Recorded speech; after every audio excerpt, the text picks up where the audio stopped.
Welcome to Astronomy Daily, your daily dive into the cosmos.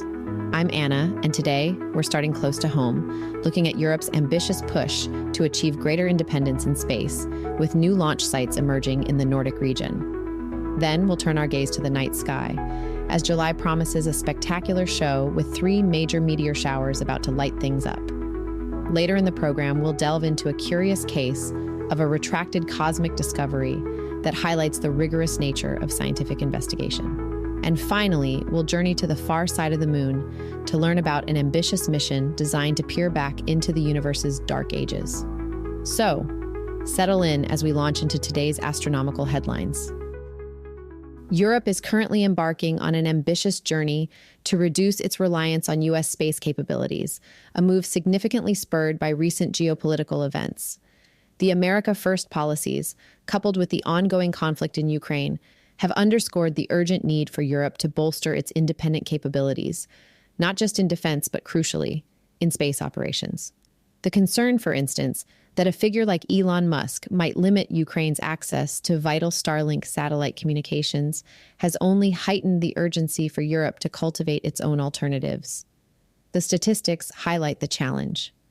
In 2024, the U.S. conducted a staggering 154 launches into orbit, while Europe managed just 3. And out of $143 billion in global public investment in space ventures last year, Europe accounted for only 10%. With the trend moving towards lower Earth orbit satellites, which are cheaper but require deployment in larger numbers, the pressure is on. A Goldman Sachs report even estimates a 10-fold increase in LEO satellite launches in the next 5 years, potentially reaching 70,000. As European Commissioner for Defense and Space Andrius Kubilius put it, Europe needs its own autonomous launching possibilities. Currently, Europe's only spaceport is located in French Guiana, some 7,000 kilometers from Paris. While their new Ariane 6 rocket, launched earlier this year, can carry a bigger payload than SpaceX's Falcon 9, it's not reusable and comes with a higher cost per launch. This is where the budding Nordic spaceports in Sweden and Norway come into play, offering Europe a rare advantage. Take the Esrange Space Center in Sweden, situated 200 kilometers above the Arctic Circle. It boasts an expansive 5,200 square kilometers of uninhabited land, making it ideal for recovering rocket parts. This unique feature, combined with its proximity to railways and an airport in Kiruna, gives it a significant edge. Esrange, which has been operational since 1964 for research rockets, was inaugurated as mainland Europe's first orbital launch site in 2023. Preparations are well underway, with new launch pads and facilities being readied. Esrange has strategically opted for existing hardware, signing contracts with U.S. rocket manufacturer Firefly and South Korea's Perseids, giving it multiple launch options. Firefly, for instance, plans to launch from Esrange from 2026 and offers a rapid response service, potentially sending rockets into space within 24 hours to meet urgent needs, like replacing a failing satellite. Then there's the Andøya Spaceport, an island base in northern Norway. In March, Andøya successfully conducted the first test launch of a small rocket from German startup ISAR Aerospace. While it only flew for 30 seconds before falling into the sea, it was deemed a success and points towards future capabilities. ISAR is aiming for its first commercial flights next year, and its CEO, Daniel Metzler, highlighted the enormous interest from defense ministries, even before a successful orbital launch. He noted that the renewed focus on European defense was significantly driven by geopolitical shifts. Both Esrange and Andøya are seen as Europe's best hope for securing independent access to space in the coming years. While these Nordic ventures are still in their early stages compared to established leaders like SpaceX with its reusable rockets and lower costs, they represent a critical step towards Europe's space autonomy. The goal is to have all technical systems in place and thoroughly tested, with Esrange expecting to have its entire base ready within about a year. The timeline is aggressive, but the determination to achieve independent space capabilities is clear. Now let's shift our gaze from Earth's orbital ambitions to the celestial wonders unfolding above us. The second half of July and the early days of August are shaping up to be a spectacular time to step outside and marvel at the night sky.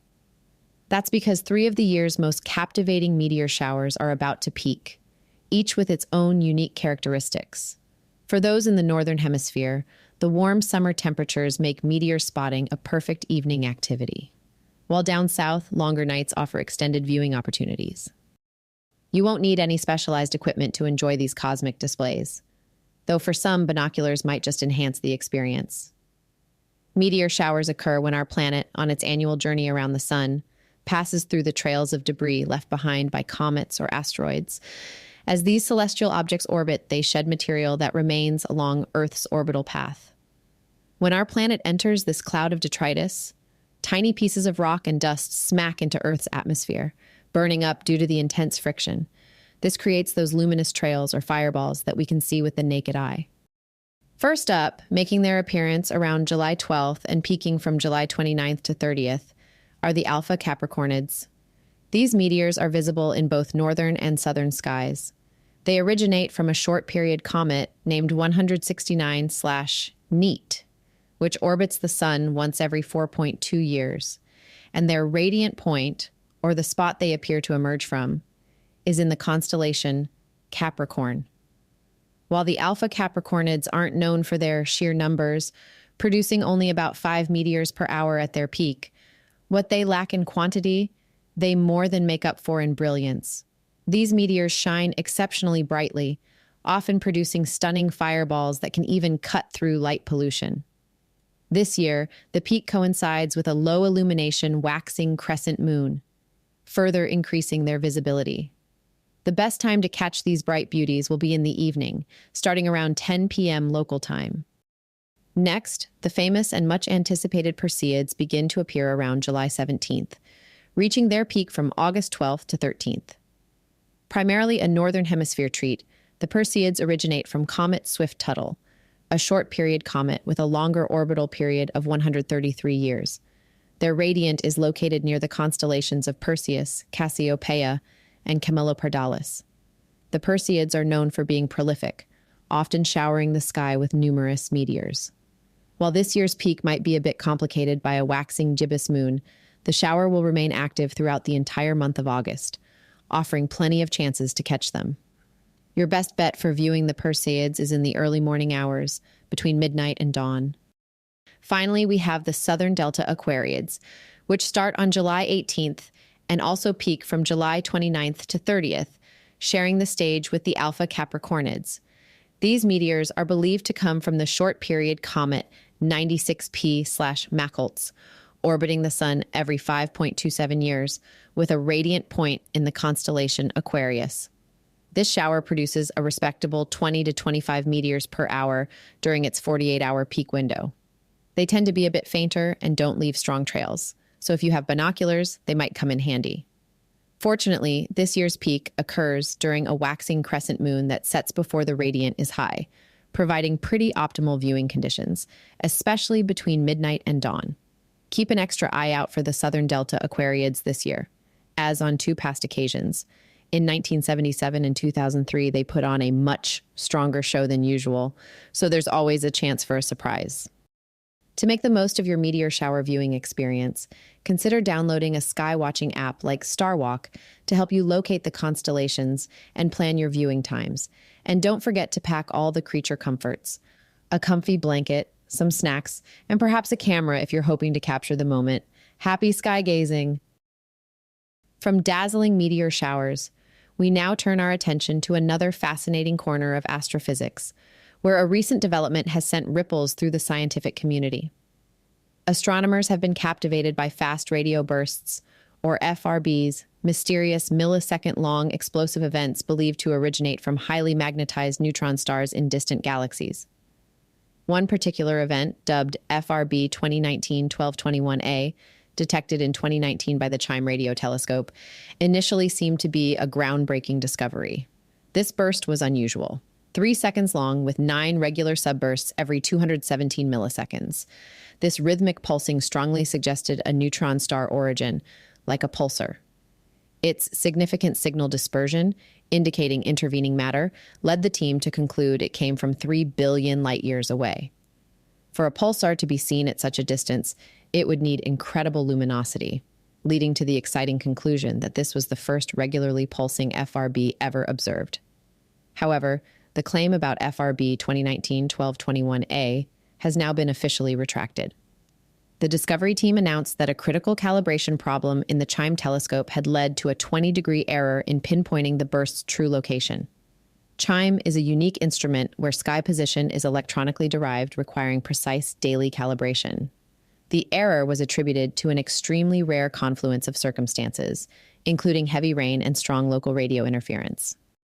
With the correct sky position, it became clear the signal was not from a far-off galaxy, but from a familiar pulsar within our Milky Way, PSR J0248 plus 6021 in Cassiopeia. This closer location means the observed signal dispersion is fully attributed to interstellar matter within our galaxy. While a retraction might seem like a setback, the scientific community lauded the team's transparency.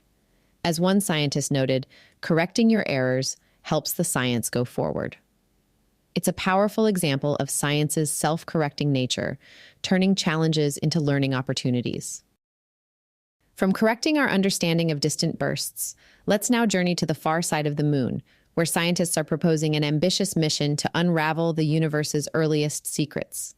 For decades, astronomers have yearned to observe cosmic dawn, the period roughly 50 million to 1 billion years after the Big Bang, marking the formation of the very first galaxies. Understanding these nascent galaxies is fundamental to comprehending cosmic evolution, including the roles of dark matter and dark energy. The challenge lies in observing the preceding cosmic dark ages, when the universe was predominantly filled with neutral hydrogen. The light from this period is so redshifted that it's only visible in the radio spectrum, making it incredibly difficult to detect with modern instruments on Earth due to overwhelming background noise and radio frequency interference. This is precisely why the Royal Astronomical Society is proposing the CosmoCube mission to the far side of the moon. The moon's far side offers a uniquely quiet radio environment shielded from Earth's interference. As Dr. Eloy de Lara Acedo, who presented the proposal, vividly put it, it's like trying to hear that whisper while a loud concert is playing next door. To detect the faint radio signal from the universe's primordial hydrogen, silence is key. CosmoCube will be a small satellite with a precision-calibrated radiometer operating at low frequencies. This will allow it to pick up extremely faint radio signals that have traveled over 13 billion years to reach us.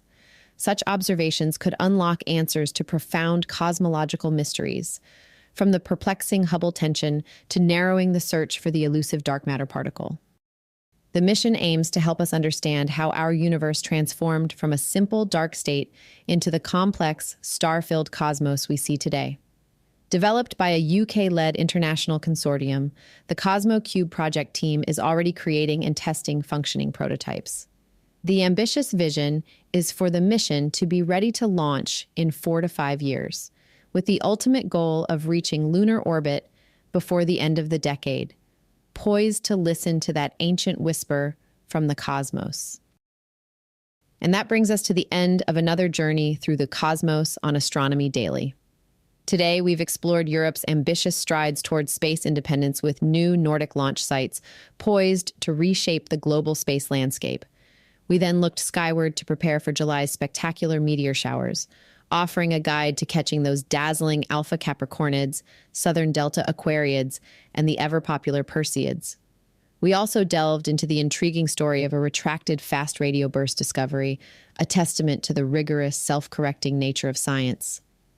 And finally, we soared to the far side of the moon, envisioning the CosmoCube mission and its quest to listen to the universe's earliest whispers, potentially unlocking secrets of the cosmic dark ages and dark matter. Thank you for tuning in and joining me, Anna, on this episode of Astronomy Daily. If you'd like to dive deeper into these stories or catch up on past episodes, visit our website at astronomydaily.io. There, you can sign up for our free daily newsletter and find all our back episodes. Don't forget to subscribe to Astronomy Daily on Apple Podcasts, Spotify, and YouTube, or wherever you get your podcasts so you never miss an update. Until next time, keep looking up.